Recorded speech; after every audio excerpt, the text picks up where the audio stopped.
கடைசி நாட்களிலே இந்த இந்திய தேசத்திற்கு தேவன் கொடுக்கிற ஒரு செய்தி, தேவ சேனையை போல மகா சேனையை இந்திய தேசத்திலே தேவன் எழுப்ப விரும்புகிறார். அந்த சேனை யார்? தேவனை துதிக்கிறவர்கள், பரிசுத்தத்தை விரும்புகிறவர்கள், நீதியை விரும்புகிறவர்கள், ஒழுக்கத்தை விரும்புகிறவர்கள், தேவ திட்டத்தை விரும்புகிறவர்கள், தேவனுடைய அரசாட்சியை விரும்புகிறவர்கள், பரலோகத்திலே தேவ சித்தம் செய்யப்படுவது போல பூமியிலும் செய்யப்படுவதாக என்று சொல்லி காத்திருக்கிற ஒரு தேவ சேனையை தேவன் இந்த கடைசி நாட்களிலே இந்தியாவிலே எழுப்ப விரும்புகிறார். தேவனுக்காக பக்தி வைராக்கியம் உள்ள ஒரு சேனையை எதிர்பார்க்கிறார். சேனையின் மனநிலைமை எப்படி இருக்கும் தெரியுமா? ஒரு குறைவு இருந்தால் அந்த குறைவை அந்த குறை பண்ணினவர்கள் மேல் குறை சாட்டுவது, குறை சொல்வது தேவ சேனை அல்ல. தேசத்திலே ஒரு இடத்திலே அழிவு நடக்கிறது என்றால், தேசத்திலே ஒரு குற்றம் நடக்கிறது என்றால், ஒரு வீட்டில் நஷ்டம் நடக்கிறது என்றால், ஒரு இடத்திலே எல்லை பாதுகாப்பு குறைவா இருக்கிறது என்றால், நான் தான் காரணம் ஆண்டவரே, நான் தான் காரணம் என்று சொல்லி தேவ சேனையாய் திறப்பை அடைக்கிறவர்கள் இந்த கடைசி நாட்களிலே தேவை. நிறைய குற்றங்கள் இருக்கும், குறைவுகள் இருக்கும். ஆனால் தேவ ஜனம் குற்றத்தை நம்மேல் போட்டுக்கொண்டு நான் தான் பாவம் செய்தேன், நான் தான் தேவனுக்கு முன்பாக ஸ்தோத்திரம் குற்றம் செய்தேன் என்று சொல்லி தேவ சபை தன்னை தாழ்த்த வேண்டும். ஒரு குறைவு இருந்தா அதற்காக நீங்க ஜெபிக்கிறீர்களா? அதற்காக நீங்கள் உபவாசிக்கிறீர்களா? நம் ஒவ்வொருவரும் தேவ சமூகத்தில் தாழ்த்தணும்.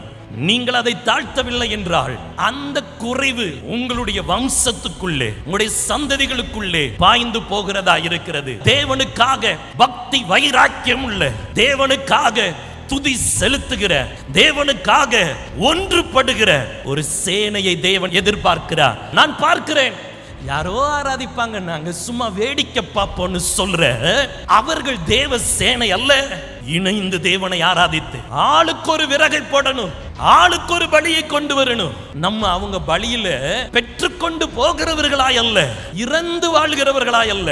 நான் தான் என் தேசத்துக்கு பொறுப்பு, நான் தான் என் சபைக்கு பொறுப்பு, நான் தான் எதிர்கால ஒரு ஒளிமயமான ரட்சிக்கப்பட்ட இந்திய தேசத்துக்கு நான் பொறுப்பு, என்னை அனுப்பும், நான் போகிறேன். தேவ சேனை எழும்பணும், நான் என் தேவனுக்காக செயல்படுவேன் என்று தேவ சேனையாய் நாம் எழும்ப தேவன் விரும்புகிறார். இந்த இந்திய தேசத்தை காப்பாற்ற அரசியல்வாதிகளையோ ராணுவங்களையோ அல்லது விஞ்ஞானிகளையோ நாம் சார்ந்திருக்காமல், நான் என் தேசத்தை ஆசீர்வதிக்க, இந்த தேசத்துக்கு நான் உப்பாயிருப்பேன், நான் வெளிச்சமாயிருப்பேன், நான் இந்த தேசத்துக்கு தேவ சேனையாய் இருப்பேன் என்று சொல்லி நம்மை அர்ப்பணிப்பதே நம்முடைய திட்டமும் எதிர்பார்ப்புமாய் இருக்கிறது. யாரோ செய்வாங்கன்னு சொல்றது அது தேவ சேனை அல்ல.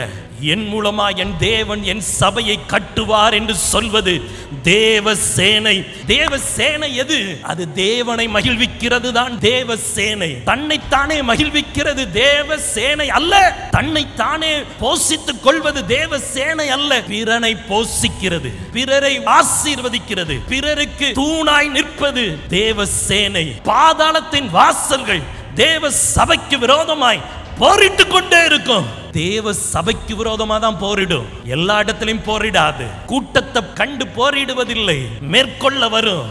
மேற்கொள்ளாதபடிக்கு தேவன் தன்னுடைய சபையை, தேவன் தன்னுடைய சேனையா எழுப்புகிற காலம் இந்த காலம். இந்த குடியரசு தினத்தன்று தேவ சபையை இந்த தேசத்துக்கு தேவன் தேவ சேனையாக எழுப்ப விரும்புகிறார். ஏன் இந்திய தேசத்துக்கு நாம் தேவ சேனையாய் மாற வேண்டும் என்றால், நம்முடைய யுத்தம் மாம்சத்தோடும் இரத்தத்தோடும் அல்ல, நம்முடைய யுத்தம் துரைத்தனங்களோடும் அதிகாரங்களோடும் அல்ல. நமக்குன்னு ஸ்தோத்திரம் ஒரு வேலையை வைத்திருக்கிறார். முதல் காரியம் சுவிசேஷ வேலைக்காக, இரண்டாவது காரியம் கிறிஸ்துவின் சரீரமாகிய சபை பக்தி விருத்தி அடைவதற்காக. சபை ஆசீர்வாதமாய் இருந்தால், சபை உயர்த்தப்பட்டால், சபை பாதுகாக்கப்பட்டால் தேசம் பாதுகாப்பாயிருக்கும், தேசம் ஜனநாயக தேசமாயிருக்கும். ஜனங்களுடைய அதிகாரத்தினால் ஆளப்படுகிற நாடு. இன்னொரு வார்த்தையில சொன்னா தேவ சேனையால் ஆளப்படுகிற இந்திய தேசம். இந்த சேனைக்கு ரெண்டு வேலை தான். ஒன்று சுவிசேஷ வேலை, இரண்டாவது சபை பக்தி பக்தி விருத்தி அடையணும். ஒருவர் பார்த்து பக்தியில பெருகணும்.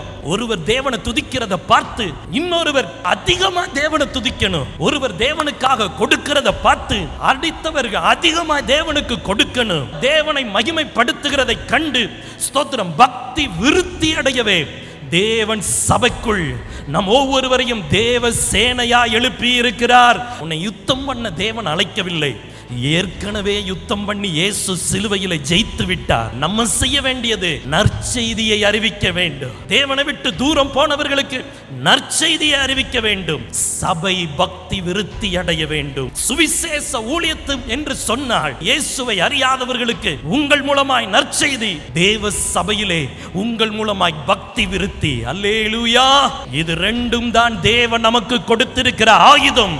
இதை ரெண்டு செய்வதற்காகத்தான் தேவன் நம்மை தேவ சேனையாய் வேறு பிரித்திருக்கிறார். ஆவிக்குரிய யுத்தம், உலக பிரகாரமான யுத்தம், சரீரப்பிரமான யுத்தம் ஒவ்வொரு விசுவாசிகளும் சந்தித்துக் கொண்டு இருக்கிறதை நான் பார்த்து துக்கம் அடைந்து தேவனிடத்தில் நான் கேட்ட பொழுது கர்த்தர் இன்னைக்கு சொல்ற வார்த்தை, தேவ பிள்ளையை நீ சந்திக்கிற தோல்விகள், நீ சந்திக்கிற போராட்டங்கள், இந்த உலகம் ரொம்ப பவர்ஃபுல்லா இருக்கிறது போல தெரியுது.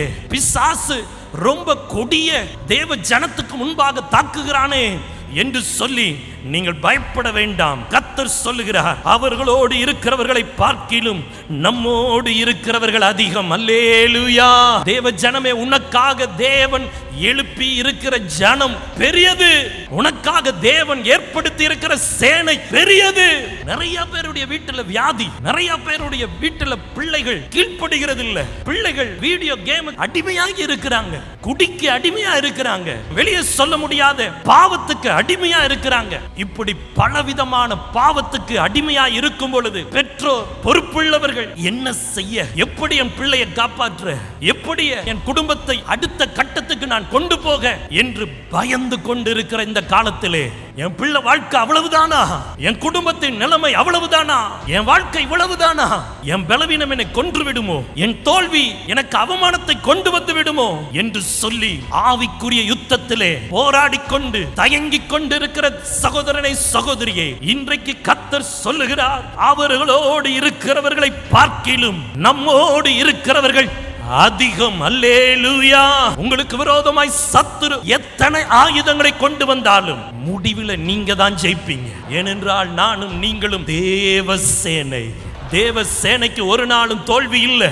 நிறைய பேர் தேவ சேனைக்கு வர்றதுக்கு விருப்பம் இல்லை. நான் தேவனுடைய பிள்ளைங்கிற இடத்துல நின்றுறாங்க. நான் பிள்ளையா இருந்தா மட்டும் போதும். பிள்ளையா இருக்கிறது மட்டுமல்ல, நீ ஒரு தேவ சேனையா எழும்ப வேண்டும். தேவ சபையில தேவன் எழுந்தருள ஒவ்வொருவரும் காரணமா இருக்கணும். சில நேரத்தில் நம்முடைய அவபக்தியினால, சில நேரத்தில் தேவன் மேல் வைக்கிற அன்பை உலகத்தின் மேலோ பொருட்களின் மேலோ குடும்பத்தின் மேலோ நாம் வைக்கும் போது திகைத்து போவோம், பயந்து போவோம். அடுத்து என்ன நடக்கும் ஆண்டவரே அப்படின்னு பயந்து போவோம். அந்த நேரத்தில் தான் ஆண்டவர் சொல்லுகிறார், பயப்படாதே, அவர்களோடு இருக்கிறவர்களை காட்டிலும் நம்மோடு இருக்கிறவர்கள் அதிகம். அல்லேலூயா. உலகத்தில் உங்களுக்கு விரோதமாய் எழும்புகிற மனிதர்கள் உண்டு, உங்களுக்கு விரோதமாய் எழும்புகிற சத்துருவின் வல்லமைகள் உண்டு, உங்களுக்கு விரோதமாய் எழும்புகிற ஞானம் என்று போதிக்கப்படுகிற பலவிதமான ஞானங்கள் உண்டு. ஆனால் அத்தனையில் இருந்தும் தேவன் உங்களை விடுவிப்பது நிச்சயமே, நிச்சயமே. அப்பொழுது எலிசா விண்ணப்பம் பண்ணினான், கர்த்தாவே, இவன் பார்க்கும்படி இவருடைய கண்களை திறந்தருளும் என்றார். உடனே கர்த்தர் வேலைக்காரனுடைய கண்களை திறந்தார். இதோ எலியாவை சுற்றிலும் அக்கினிமயமான குதிரைகளும் ராணுவங்களும் அந்த மலை நிறைந்திருக்கிறதை அவன் கண்டான். அல்லேலூயா. அந்த மலை நிறைந்திருந்தது. அந்த மலை எதினால் நிறைந்திருந்தது? அக்கினிமயமான குதிரைகளும் ரதங்களினாலும் நிறைந்திருக்கிறது. ஒரு தேவ மனிதனுக்காக, ஒரு எலிசாவுக்காக, ஒரு தீர்க்கதரிசிக்காக, ஒரு தேவனுடைய சேனையின் மனிதனுக்காக அந்த மலை நிறையத்தக்கதாய் அக்கினிமயமான குதிரைகளும் ரதங்களையும் கொண்டு வந்து நிறுத்த கூடுமானால் உன்னை சூழ்ந்திருக்கும்படியாக அக்கினி ரதத்தையும் கொண்டு வந்து உன்னை சூழ நிறுத்துகிறார். அக்கினி ரதத்தையும் குதிரை வீரர்களை மட்டுமல்ல, மலைகளையும் கொண்டு வந்து நிறுத்துகிறார். எருசலேம் மலைகளால் சூழ்ந்திருக்கிறது போல உன்னை சூழ மலைகளால் தேவன் நிரப்பி இருக்கிறார். தேசத்தை நன்மையினால் நிரப்ப என்னையும் உங்களையும் தேவன் தன்னுடைய சேனையாக்குகிறார்.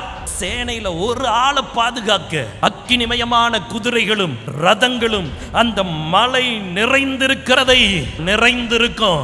பாதுகாப்பு நிறைந்திருக்கும். தேவனுடைய திட்டம் நிறைந்திருக்கும்.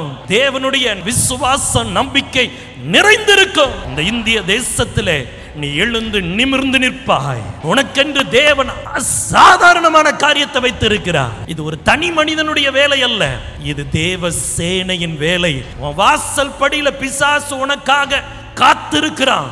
நீ தேவனை ஆர்ப்பரித்து துதிக்கலன்னா ஸ்தோத்திரம், அவன் உன் வீட்டுக்குள்ள வர்றதுக்கு ரொம்ப நேரம் ஆகாது. அதனாலதான் வைராக்கியத்தோடு பேசுறேன். கர்த்தருடைய வார்த்தையை சொல்லுகிறேன்.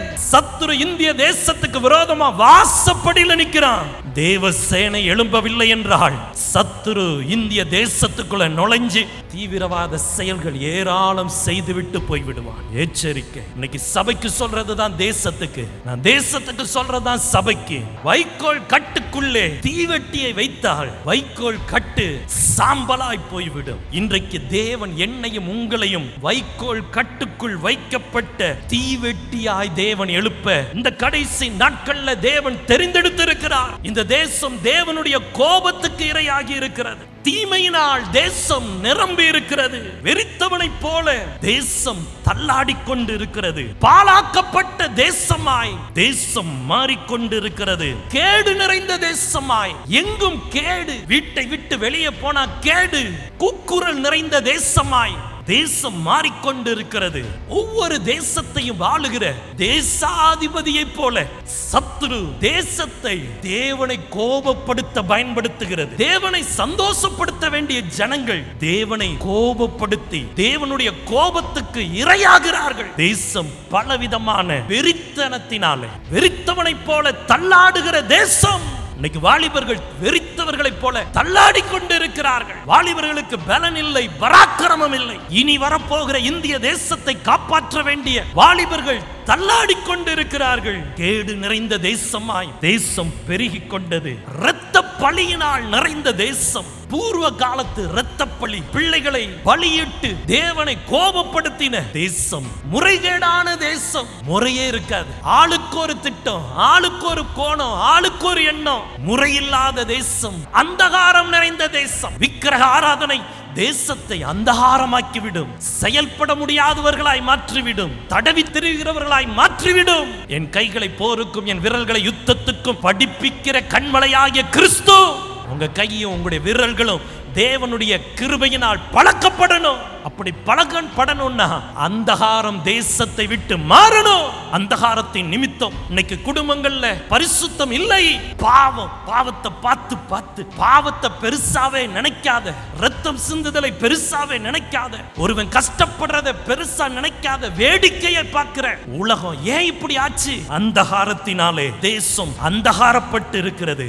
உண்மையில்லாத தேசம். உண்மை இல்ல, உள்ள ஒன்ன வச்சுட்டு வெளியே ஒன்ன பேசுகிற மாய்மானமான தேசம். தேசத்தை ஆளுகை செய்கிற ஆளுகை அப்படித்தான் இருக்கும். ஆனா தேவன் இந்த இந்திய தேசத்துல சின்ன பிள்ளையில இருந்து ஆளுகை செய்கிறவர்களை வரை தேவன் உண்மை உள்ளவர்களை எழுப்புவாராக. உண்மை உள்ளவர்களா இருக்கணும். பணத்துல உண்மை, பேச்சில உண்மை, நடக்கையில உண்மை, குடும்பத்துல உண்மை, கணவன் மனைவிக்கு உண்மை, எஜமானனுக்கும் வேலைக்காரனுக்கும் நடுவிலே உண்மை, அதிகாரிக்கும் அதிகாரத்துக்கு கீழ்ப்படுகிறவர்களுக்கும் நடுவிலே உண்மை. உண்மையில்லாத தேசம், பிசாசின் அந்தகாரம் நிறைந்த தேசம், பொல்லாப்பு செய்கிற மனுஷர்கள் நிறைந்திருக்கிற தேசம். தேசத்தை பொல்லாப்பு செய்கிற மனிதர்கள் நிரப்புவார்கள். அவங்க செய்யறதெல்லாம் பொல்லாப்பு, மற்றவர்களுக்கு விரோதமானது. தான் வாழ 5 பேர் 10 பேர் கெட்டு போனாலும் பரவாயில்லை. பொல்லாப்பு செய்கிற மனிதர்களால் நிறைந்த தேசம். அதெல்லாம் மாறணும். துதிக்கும் போது அதெல்லாம் மாறும். தேவனை பற்றி அறிவில்லாத தேசம்.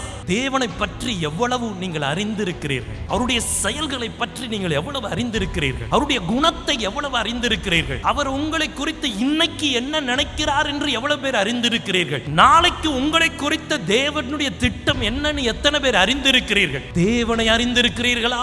தேவனை அறிய வேதம் தினந்தோறும் வாசிக்கிறீர்களா? தேவனுடைய வார்த்தை கர்த்தரை நம்மை அறிய பண்ணுகிறது. தேவனை அறிய நம்ம காடு மேடுக்கு போக தேவையில்லை. நம்ம தேவனை அறிய புண்ணிய யாத்திரை செய்ய தேவையில்லை. தேவனை அறிந்து கொள்ள திறக்கப்பட்ட வேதம் நம்முடைய கரங்களிலே இருக்கிறது. இந்த வேதத்தினால் நாம் தேவனை அறிந்து கொள்ளலாம். தேவனை பற்றி ஆராய்கிற AI தொழில்நுட்பம் தேசத்திலே பெருகணும். கர்த்தரை அறிகிற அறிவு பெருக்கணும். தேவனை அறியக்கூடிய ஆராய்ச்சிகளை தேவன் இந்திய தேசத்திலே பெருக பண்ணுவார். மனிதனை பற்றி ஆராய எத்தனையோ தொழில்நுட்பங்கள் இருக்கிறது. தெய்வத்தை பற்றி ஆராயக்கூடிய தொழில்நுட்பங்களை தேவன் பெருக பண்ணுவாராக. செம்மையான மனுஷர்கள் தேசத்திலே இல்லாமல் போய்விட்டார்கள். தங்களுக்குன்னு சில எத்திக்ஸ் வச்சிருப்பாங்க, தங்களுக்குன்னு ஒழுக்கம் வச்சிருப்பாங்க. வியாபாரினா அவங்களுக்குன்னு ஒழுக்கம் இருக்கும், நீதிபதினா அவங்களுக்குன்னு ஒழுக்கம் இருக்கும், காவல்துறையில் உள்ளவங்கன்னா அவங்களுக்குன்னு ஒழுக்கம் இருக்கும்.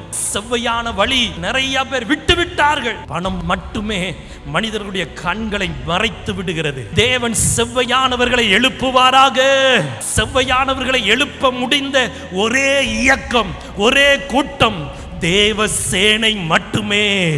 இரக்கமில்லாத தேசம். ஓசியா 4:1. அசுத்த ஆவிகள் கிரியை நிறைந்த தேசம், மகா வறட்சியான தேசம், தேவனை தேடும் உணர்வற்றவர்கள் நிறைந்த தேசம், அநியாயக்காரர்கள் நிறைந்த தேசம், அசுத்தமான தேசம், அவபக்தி நிறைந்த தேசம். வேதத்தில் இருக்கிற தேசங்களை குறித்து சொல்லுகிறேன், இந்திய தேசத்தை குறித்து சொல்லவில்லை. தேசங்களை எப்படியெல்லாம் பிசாசு ஆளுகை செய்வான். அது தேசம் தானே, தேசமா சோறு போடுது அப்படி நினைக்காதீங்க. தேசம் ஆசீர்வதிக்கப்பட்டால் உங்க வீட்டு அடுப்பாங்கரை கூட ஆசீர்வாதமா இருக்கும். ஆகவே தேசத்துக்கு நாம் ஒரு சேனையாய், தேவ சேனையாய் எழும்பணும். இப்படிப்பட்ட இந்த கடைசி நாட்களிலே தேவ சபை நம்முடைய பொறுப்பை உணர்ந்து கொள்ள வேண்டும். நான் தான் பாவம் செய்தேன், இந்த ஜனங்கள் என்ன செய்வார்கள் என்று தாவீதைப் போல நம்மை தேவனுக்கு முன்பாக அர்ப்பணிக்க வேண்டும். இதோ அடியேன், ஹல்லேலூயா, என்னை அனுப்பும் என்கிற துடிதுடிப்போடு இருக்கிறவர்களை கொண்டு தேவன் தேசத்தை பரிசுத்தப்படுத்த விரும்புகிறார். நான் வாசித்த, நான் குறிப்பிட்ட எந்த ஒரு சாபமும் இல்லாமல் என் தேவன் இந்திய தேசத்தை ஆசீர்வதிப்பாராக. பரிசுத்தவான்களால் நிரப்புவார்களாக. பரலோகத்தின் சேனை தூதர்கள் இந்திய தேசத்தை 24 மணி நேரங்களும் காப்பாராக. தேவ சேனை எழும்பும் என்றால் தேசத்துக்கு தேவன் சமாதானத்தை கொடுப்பார், ரட்சிப்பை கொடுப்பார், பாதுகாப்பை கொடுப்பார். நீங்க தனித்தவர்கள் அல்ல, நீங்களும் நானும் ஒரு சேனையை போன்றவர்கள். ஆமென். தேவ சேனை இந்திய தேசத்தை ஆளுகை செய்யும்.